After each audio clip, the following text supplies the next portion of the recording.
Hey everybody, welcome to Snow Talk. This is Way 3 News meteorologist Brian Good, alongside tonight's Mr. Nemo, who's here with me tonight, hanging out as well. Say hi, Nemo.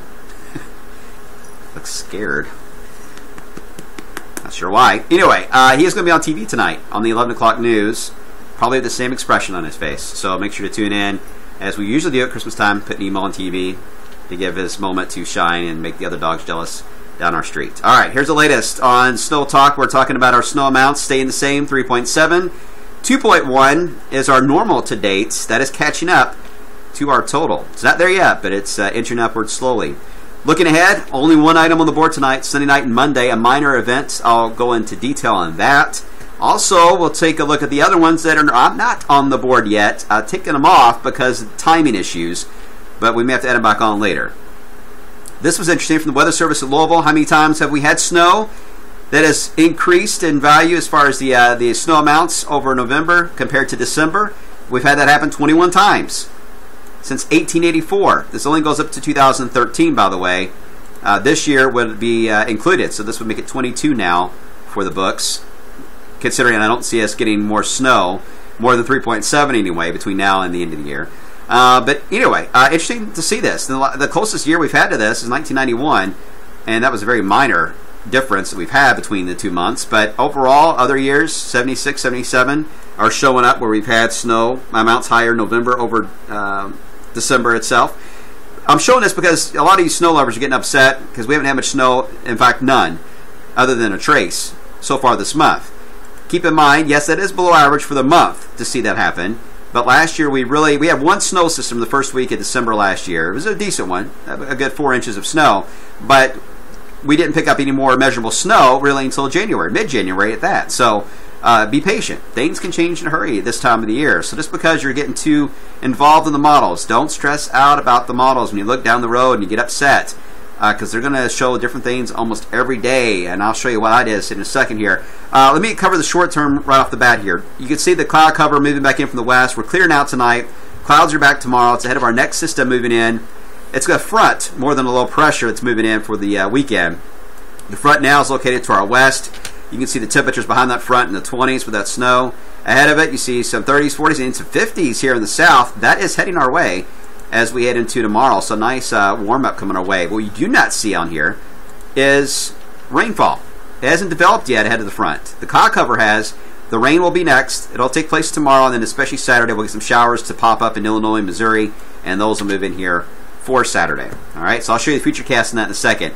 Here's the jet stream pattern. We've talked about this before Christmas, how it arcs into Alaska, dives into the western United States, a direct discharge from the Arctic. That is cold air that is pouring right into the United States now and giving that snow for the Rockies and the northern plains. For us, very strong flow on the southern side of this. I mean, intense flow. The problem is the cold front's going to get stuck, and the wind fields on all levels are going to pretty much line themselves up parallel to the same direction, which means this is going to get stuck over the next 7 to 10 days. Not much movement here in the southwest and northeast flow of moisture. What can change, and these are very subtle changes, but would be the amount of cold air that we try to inch its way to the south and southeast slowly. The question is, how far does it do that? Does it go all the way to Kentucky? Is it going to stop just in Indiana? And that's where the models are struggling, because we're going to have several systems still passing off to the south. So where the cold air is, where it ends up settling, is very much important. And the longer term models are trying to indicate that it's going to dominate later next week and really suppress a lot of the energy to the south until next weekend, the first weekend in the year, and then it tries to bring a storm right into the Arctic air, which, when you get that is a classic overrunning setup. That will have to be watched if that does indeed happen. But you got a lot of features on the map here we got to watch. Not just, moisture and a low pressure in Texas. That's not the only thing going on. We've got to look at the jet stream out here. We've got to look across the Arctic, and we have to keep an eye on the subtropical jets. Our eyes have to be in all different directions to figure out how this is going to play out. And right now, we're just not getting a lot of great agreement on this. But the jet stream, as I showed you, dives down. Look what happens to the jet, though. It gets pinched off in the western United States. So then the polar jet reestablishes itself to the north. It doesn't dive all the way down. So then we get more of a zonal flow that builds back into the United States. Fast-moving systems, not a lot of cold air. Some of these can be rain, some of these can be snow. Your Arctic area gets locked in across the northern tier United States. Another way to show this is the temperatures aloft. Look at the cold air across Canada, how it just rotates. Several areas of low pressure rotate. This is a piece of the polar vortex, by the way. Last year, that rotating feature you see parked itself much further to the south in January and locked in the cold air right over the United States. This time it's further north. So we're only getting little glances of that Arctic air that tease the country. See it kind of swipe through and then pulls back up again. And it's each one of those teases that we have to watch because, as I mentioned, we're going to still have moisture coming through here. We're still going to have areas of low pressure tracking along the south. And we're still going to have glances of the Arctic air coming through. Everything is about timing.